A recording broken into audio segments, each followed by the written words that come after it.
For a long time, I've argued that housing is expensive in Australia because politicians have made it so and keep making decisions that add to the cost. The value of all residential real estate in this country is underpinned by the cost of creating new dwellings, and those costs keep rising way beyond the rate of inflation. One of the biggest elements in the cost of new homes is the taxation component. The research shows that a massive share of the cost of creating a new dwelling in Australia is taxes, fees and charges at all three levels of government. The federal government, the various state governments and also local government authorities all use residential real estate as a cash cow. In other words, they milk it for revenue. Over the past 5 to 10 years, there have been a number of research reports which have quantified just how much of the cost of new dwellings comprises government imposts. Some of that research has come from the building industry and some have been independent research by credible organisations, and they've all arrived at similar conclusions that somewhere between 30% and 50% of the cost of a new home in Australia is taxes, fees and charges at three levels of government. Why is it a range from 30% to 50%? Because the percentage differs depending on location in Australia. And now that reality has been confirmed by a new research report by the Property Council of Australia in Queensland, which has found that 1/3 of the cost of new homes and apartments in that state is made up of government charges.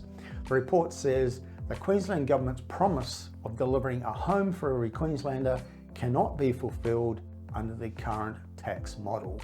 The report, called Stacked Against This, the research in there shows that government taxes, fees and charges make up 32% of the total cost of a new house and land package in Queensland and 33.3% of a new apartment. So for a $730,000 mortgage, that equates to $233,440 in taxes, fees and charges. The report says the impact of these tax settings are seeing Queenslanders spend the first 9 years of a 30-year mortgage paying off prohibitive taxes, fees and charges plus interest. And the report also says Queensland is in the grips of a housing affordability crisis. A key reason why houses aren't affordable is the increasing burden of taxes and regulatory costs in the development of new houses and apartments. Taxes on new homes are a double whammy, it says. They increase costs and therefore sale price of new builds, in turn increasing the cost of buying and renting established homes.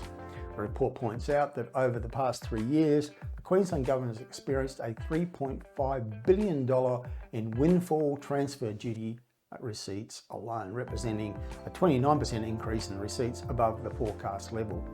The situation in Queensland is being replicated across Australia. It's actually worse in New South Wales and Sydney.